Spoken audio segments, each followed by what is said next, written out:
Lors du dimensionnement des bâtiments, l'espoir de l'ingénieur, en tout cas qui fait l'optimisation, qui fait le dimensionnement, c'est de tomber sur des fondations qui coûtent le moins cher, évidemment. Donc, c'est des fondations superficielles.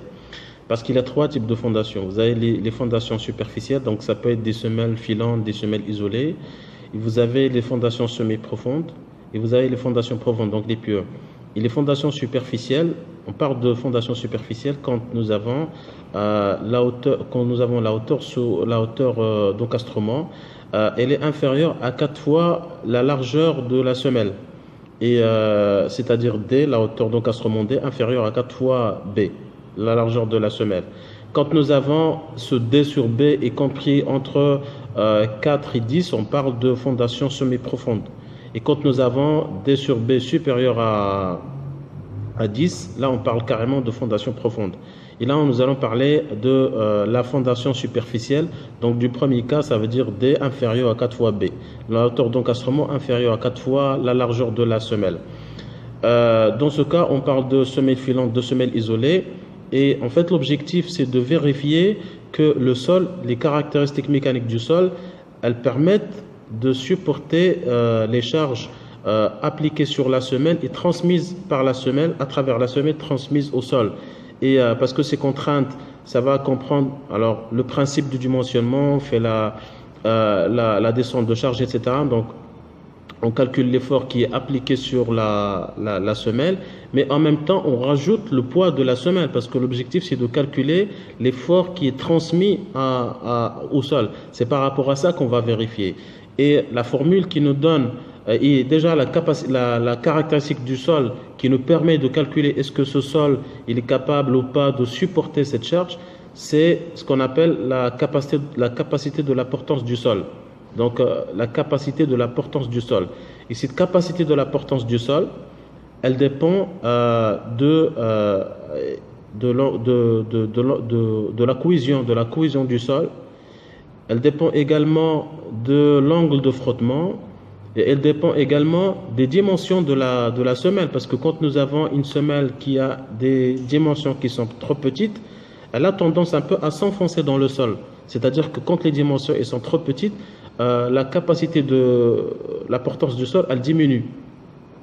Et la formule qui nous donne la capacité de la portance du sol, c'est la formule de Terzaghi.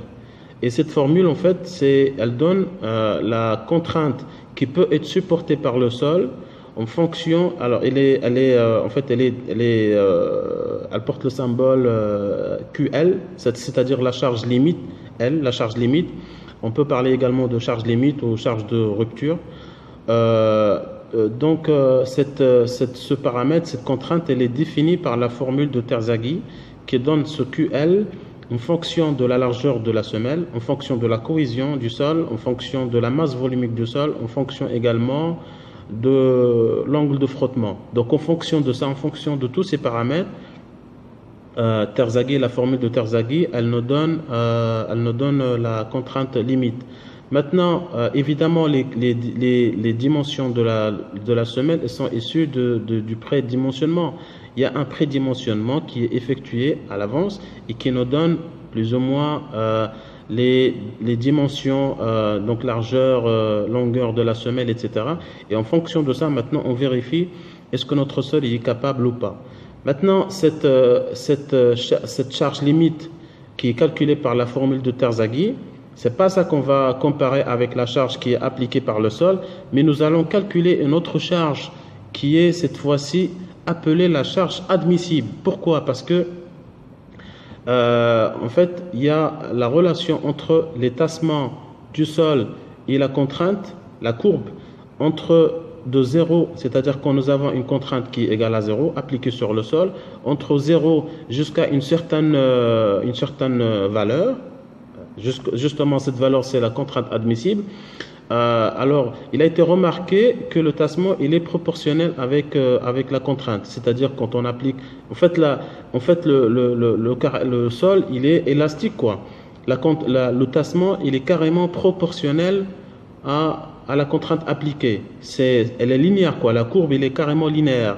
Mais dès qu'on dépasse maintenant cette charge admissible, entre la charge admissible et la charge limite, En fait, le tassement, il est plus linéaire, mais à chaque fois qu'on applique, il est presque exponentiel. À chaque fois qu'on applique un effort, le tassement, il augmente. On applique un petit effort, un petit effort supplémentaire, mais la charge, elle augmente, mais de manière exponentielle. Donc là, évidemment, nous sommes toujours dans l'intervalle permis, nous sommes toujours au-dessous de la valeur limite, mais les tassements ont tendance à être plus dangereux, quoi. Et à partir de quand on dépasse maintenant la charge limite, là, les tassements ne sont plus contrôlés, ils ne sont plus contrôlés ni contrôlables. Donc maintenant, parce que voilà, on doit prendre une marge de sécurité, etc. La contrainte qui va être appliquée sur le sol, on ne va pas la comparer avec la charge limite, mais on va la comparer avec la charge admissible. Donc ça nous permet d'avoir une marge de sécurité, quoi. Et la charge admissible, en fait, elle est calculée à partir de la charge admissible, elle est calculée à partir de la charge admissible par une formule qui dépend de la charge limite, mais qui dépend également de la masse volumique et la hauteur d'encastrement. Au cas où, alors déjà cette formule de Terzaghi, elle est corrigée par des paramètres S, donc SC, S lambda, etc. Et c'est des paramètres qui prennent en considération la forme de la semelle. Est-ce qu'elle est circulaire, etc. Alors quand la semelle, par exemple, elle est circulaire, la même formule, elle s'applique en prenant B égale du diamètre, mais il y a des paramètres justement qui vont corriger la formule, qui vont apporter des corrections sur la formule en prenant en considération la forme de la semelle. Si c'est une forme carrée, si c'est une forme rectangulaire, est-ce que c'est une semelle filante ou pas. Maintenant, si nous avons une semelle soumise à des efforts qui ne sont pas complètement verticaux, c'est-à-dire que il y a un angle entre la verticale et cet effort qui est appliqué sur la semelle. Cette formule de Terzaghi également, elle est corrigée par d'autres facteurs, des facteurs I, donc IC, I lambda, etc. Trois paramètres qui prennent en considération cet angle. Et d'ailleurs, quand l'angle est égal à 0, ces paramètres sont égaux à 1. Donc on revient à la formule initiale. Donc le cas échéant, voilà, c'est des paramètres qui dépendent de l'angle, quoi. Et maintenant, si nous avons une excentricité, c'est-à-dire que l'effort appliqué sur la semelle n'est pas complètement appliqué au centre, mais avec à une distance, c'est-à-dire que l'effort il est excentrique par rapport au centre de la semelle. Il y a une autre correction. Maintenant, cette correction, on ne l'applique pas directement sur la contrainte limite, mais on va faire en sorte à comparer.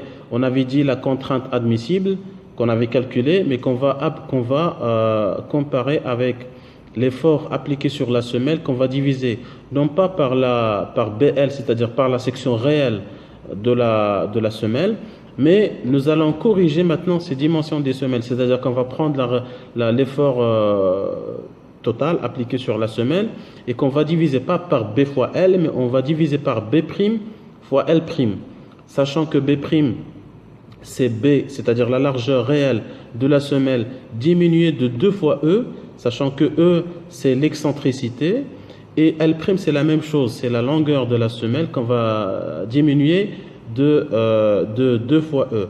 Donc on va comparer la contrainte admissible qu'on avait calculée tout à l'heure à partir de la contrainte limite. On va la comparer avec l'effort total appliqué sur la semelle, en prenant en considération également du poids de la semelle, etc. Donc la contrainte totale qui est appliquée par la semelle sur le sol et qu'on va diviser, alors la charge totale qu'on va diviser pas par B fois L, mais par B' fois L'. Donc Q, on va diviser par, entre parenthèses, B moins 2E, multiplié par L moins 2E. Au cas où nous avons un sol qui a de mauvaises, en tout cas des caractéristiques mécaniques qui sont moins performantes que le sol qui est au-dessus, à ce moment-là, cette formule, c'est-à-dire qu'il faut faire une autre vérification. par rapport à ce sol maintenant, à ce sol mou, et la vérification, elle se fait en prenant en compte, en considérant en fait une semelle fictive qui a une base égale à B divisé par B plus H, sachant que H c'est la hauteur c'est l'épaisseur de la couche initiale, et qui repose directement sur ce sol mou. Donc c'est une semelle fictive, mais que nous allons considérer uniquement pour faire les calculs. On va utiliser la même formule de Terzaghi qu'on a vue, en prenant en considération cette semelle fictive avec ses nouvelles dimensions, et qui a également une largeur, une longueur de L plus H, et puis soumise à une deuxième soumise à une contrainte qui est appliquée à partir de la contrainte appliquée sur le sol initial, quoi. Donc, la contrainte fictive, c'est une contrainte fictive finalement qui est calculée à partir de la contrainte initiale, mais qui est corrigée, quoi, en fonction de la hauteur également du sol initial. Un point important auquel je veux attirer l'attention, c'est que il faut faire la vérification en prenant en considération, alors dans tous les cas, hein, que ce soit un sol homogène ou un sol hétérogène, il faut faire la vérification, mais à court terme et à long terme. Pourquoi? Parce qu'à court terme, on considère que la construction, elle va être achevée rapidement. On va dire que la construction, elle est plus rapide. Et dans un premier temps, le sol, en fait, il contient de l'eau interstitielle entre les vides, quoi. Et donc, dans un premier temps, le sol serait soumis à ces efforts, alors qu'il y a de l'eau qui est encore comprise dans les vides. Et dans un deuxième temps, donc ça c'est à court terme, et puis à long terme maintenant, cette eau, elle va commencer à se dissiper petit à petit jusqu'à à ce que toute l'eau, elle serait dissipée, et donc à ce qu'il n'y ait plus d'eau entre ces vides, quoi. C'est pour ça c'est pour ça qu'on parle de deux états. On parle à court terme d'un état, un sol non drainé, c'est-à-dire qui contient encore de l'eau. Et donc on va faire la même vérification, toujours avec la formule de Terzaghi, mais en prenant en considération les caractéristiques de ce sol dans cet état. Ça veut dire avec la cohésion à l'état non drainé, avec un angle de frottement dans cet état, et puis on va faire la même vérification par la suite à long terme, quand toutes les eaux, elles seraient dissipées complètement. Donc par exemple, si notre sol par exemple c'est un sable, et on sait que le sable à long terme, c'est-à-dire quand il y a plus de l'eau, on sait que la cohésion par exemple du sable, ça va être quasiment nul, quoi. Donc il faut faire cette vérification dans un premier temps à l'état non drainé, et puis dans un deuxième temps à l'état drainé, donc où toutes les eaux, elles sont dissipées et tout ça, quoi. Une troisième chose à prendre en considération, il faut voir si oui ou non nous avons une nappe souterraine. Donc il faut comparer la profondeur à laquelle se trouve la nappe souterraine avec la hauteur d'encastrement et la largeur de la semelle. Si nous avons H, la profondeur à laquelle se trouve le niveau supérieur de la nappe, si H est inférieur à D plus B, on peut considérer que cette nappe souterraine, c'est comme si notre sol, il va se trouver tout en saturé. Donc ça, il faut le prendre en considération dans la formule de Terzaghi. Si maintenant H il est supérieur à D plus B, on considère que le niveau de la nappe il est tellement loin qu'il n'a plus d'incidence, il n'a plus d'influence sur le sol, quoi. Et dans le cas où le H il est inférieur à D plus B, donc au cas où on considère qu'il y a une influence de la nappe sur le sol, à ce moment-là, on doit le prendre en considération, on disait, en diminuant la masse volumique dans la formule de Terzaghi, on diminue la masse volumique du sol c'est-à-dire on prend la masse volumique du sol, mais on déduit la masse volumique de l'eau, quoi. Donc voilà, c'est tout. J'espère que ma vidéo vous a plu. N'hésitez pas à m'écrire, à m'envoyer vos remarques si vous avez des questions, si vous avez des suggestions.